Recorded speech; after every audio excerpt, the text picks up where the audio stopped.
Je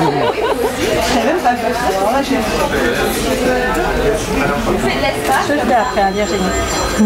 D'accord. Comment ça s'appelle? Je suis là dans 2 minutes.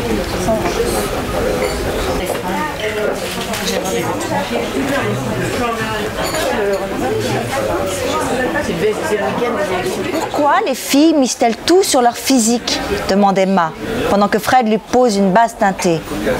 Je ne comprends pas ta question, darling.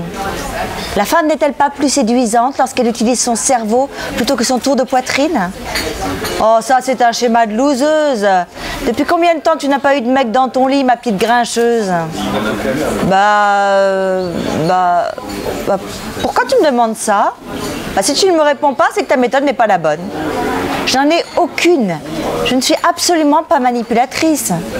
Tu n'as pas un homme dans ta vie? Non. Personne te plaît? Qui pourrait tomber amoureux de moi? Depuis combien de temps es-tu seule? Depuis la mort de Raphaël, le père de mon fils, il y a 4 ans. Ma pauvre Emma, tu es pleine de malheur. Mais non, ça va mieux maintenant, je t'assure. Bon, si ce soir tu avais le pouvoir de te faire qui tu veux, tu choisirais qui? Tu parles comme ma copine Charlotte, un accès mot à la bouche, se faire quelqu'un. Allez, histoire de s'amuser. Emma réfléchit. Elle a l'impression d'être d'une autre génération, accordant plus d'importance aux sentiments qu'au sexe, préférant vivre seule qu'accepter une relation bancale. Je ne suis pas une femme faite pour avoir des aventures. Je suis certainement trop idéaliste. Je veux le grand amour ou rien. Non, c'est... Moi, j'adore lire à haute voix, sans voix. J'adore lire et je suis très honorée et fière de lire la prose de Sylvie. Commence déjà par devenir un bon coup. C'est le meilleur moyen de fidéliser un mec. J'y crois absolument pas. C'est de la bêtise de magazine pour filles idiotes qui préfèrent rêver que de vivre. Nous sommes toutes le bon coup de celui qui nous aime et que l'on aime, à qui l'on veut tout donner. L'amour est une histoire de rencontre entre la peau et l'âme. Je suis ambitieuse. Je veux vivre avec l'homme dans les bras duquel je n'aurai pas peur de mourir. Je veux le respect, l'estime, la confiance, tout partager. Il n'y a que dans les gestes du quotidien qu'est le véritable amour. Comment avez-vous trouvé l'héroïne de ce nouveau livre? Comment je l'ai trouvé? J'ai aimé ce qui lui arrivait surtout. J'ai aimé son chemin, en fait. J'ai aimé ce qui est dit sur le, voilà, sur le deuil, sur la façon dont finalement une rencontre fortuite peut tout d'un coup bouleverser le cours de votre vie. Bon, c'est des mots un peu, ça a l'air un peu banal comme ça, mais on l'a tous vérifié. Et puis c'est drôle parce qu'on est ici au Flore devant un chocolat et avec Sylvie on s'est rencontrés il y a quelques années, je ne sais plus combien, devant un chocolat au Flore. Et donc voilà, maintenant on se retrouve, enfin moi je me retrouve à lire ses romans. Elle a changé de ton aussi avec ses expériences de vie. Et voilà, donc on est tous liés à cette héroïne finalement qui nous ressemble. Et puis, sauf que j'ai jamais essayé de faire un mélange codéine-champagne. Mais voilà, c'est à la fois... Ce que j'aime, c'est que c'est à la fois très... sous une apparence légère comme ça, il y a des choses qui sont dites comme des... Comme on va mieux après, quoi. C'est un peu comme des leçons de vie, mais sans attention, je vais vous faire la leçon. C'est très léger, très ludique, et puis en même temps, on en prend pour son grade de qu'est-ce qu'on peut faire pour changer notre destin, qu'est-ce qu'on peut faire pour changer notre vie quand elle ne nous plaît pas, qu'est-ce que les autres peuvent apporter. Est-ce que le côté repli sur soi est vraiment la solution? Voilà, plein de thèmes comme ça. Tu vois que tu es bavarde quand tu te lâches. Les copines célibataires courent après des chimères du mec parfait qu'elles ne trouveront jamais. Elles n'acceptent aucun défaut. Elles cristallisent tous leurs espoirs à chaque nouvelle rencontre et n'ont plus de tolérance. Un peu provoque, ouais. Oui. Moi, au moins, on comprend. Ça, c'est plus loin dans la fête. C'est où? Ah oui, c'est vraiment plus loin de la fête. C'est beaucoup plus loin. Donc, certains mélanges chimiques ont eu le temps d'agir. Et Fabienne, c'est la sœur d'Emma. Emma raccroche, apercevant Fabienne, la mine renfrognée qui s'approche à grands pas. Heureusement, sa fée Fred lui sauve la mise en brandissant son téléphone portable. Tu ne devineras jamais. Non. Devine, insiste-t-il. Bah non, si j'en suis incapable, arrête de jouer l'imbécile. Tu n'as rien à fumer? Tu fumes, toi? Non. Bah alors? Bah ce soir, j'ai envie de faire toutes les bêtises. Tu crois qu'on peut rattraper une vie en une nuit? J'ai du pollen du Maroc, c'est très sensuel quand tu es avec un amoureux. Tu veux que je te roule un pétard? Yes! Répond Emma, s'imaginant fumer avec Léonard. Alors, tu as chauffé ton beau-frère? Ça fait partie de la dramaturgie. Tout de suite, dans le titre, on a la situation dramatique. Donc déjà, c'est le début d'une histoire. Donc je trouvais que c'était un titre qui sonnait bien parce que tout de suite, ça interpelle. C'est vrai que c'est un petit peu provocateur. Et ça, j'aime bien quand même m'amuser. Et ensuite, moi j'ai toujours des héroïnes qui sont quand même des filles très très sympas, toujours des bonnes filles, donc qui ont des bonnes notions, des bonnes valeurs. Elles sont sur la solidarité, sur le partage, elles sont un petit peu militantes comme ça, en voulant changer l'état d'esprit des uns des autres.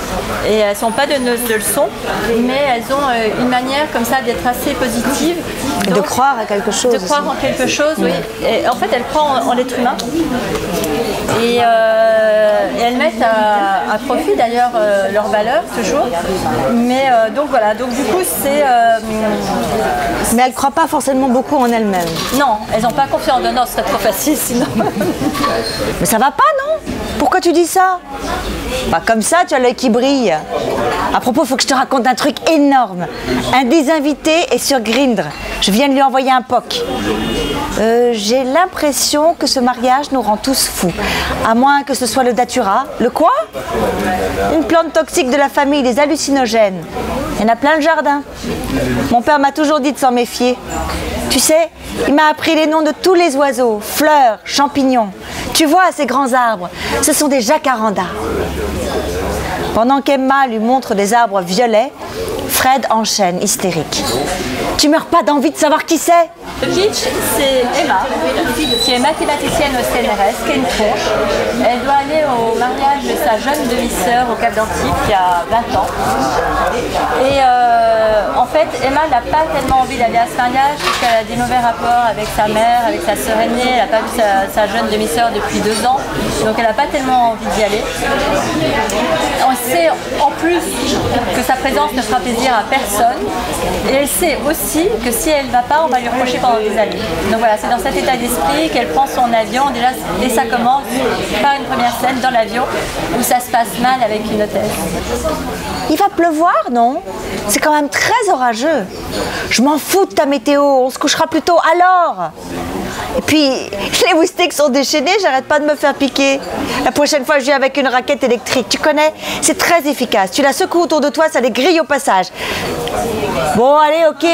Dis-moi son nom.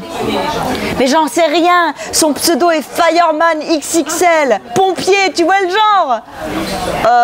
Oh, excuse-moi. Je voulais pas offenser ton père. Pas de souci, je pense que ça leur ait fait rire. La seule info est qu'il a 50 ans et les cheveux poivre et sel. J'ai super envie de savoir qui c'est. Alors c'est une héroïne type Sylvie Bourgeois dans les valeurs justement, très positive et qu'elle véhicule. Et ensuite elle est très différente de Sophie. Sophie qui avait comme ça une exigence d'exister partout, de dire je suis là, je suis là.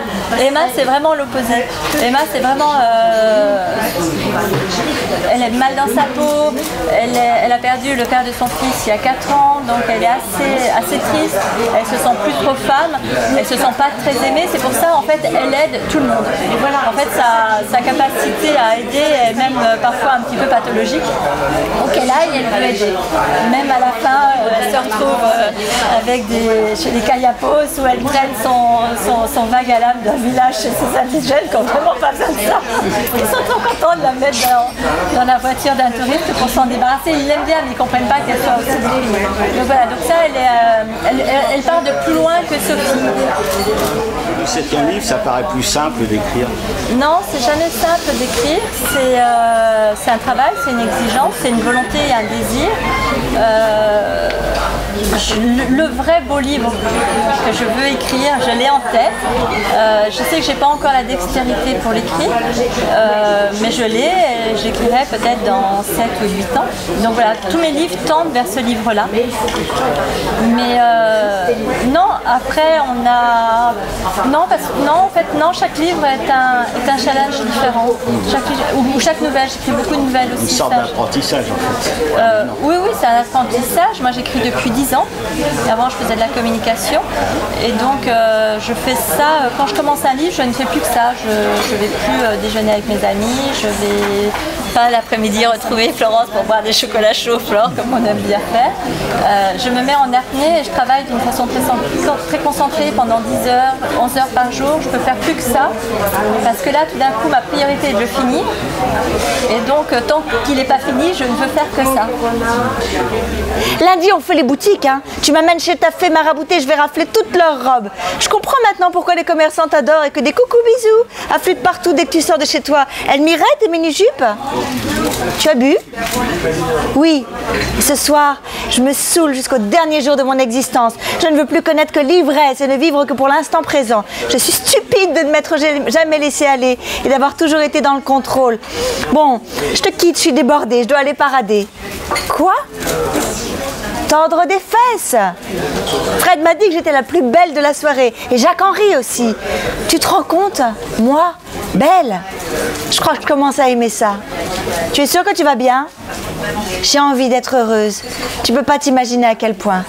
Je raccroche, sinon je vais pleurer sur mon passé de merde. Qui est Jacques-Henri? Un gros nounours comme je les aime. Depuis quand tu aimes les gros nounours? Depuis 1 heure. T'as tout déverrouillé ce soir? Oui. Et je suis tombée amoureuse de la codéine mixée au champagne. Donc on parle d'une adaptation cinématographique. Oui, qui est en cours. Et alors ça se ferait quand? Vous savez, autant l'écriture du roman, c'est quelque chose qu'on peut maîtriser, parce que justement on est seul avec son papier et son crayon. L'écriture du scénario, on peut maîtriser aussi, et après, on verra. Mais peut-être d'ici 2 ans, il sera terminé.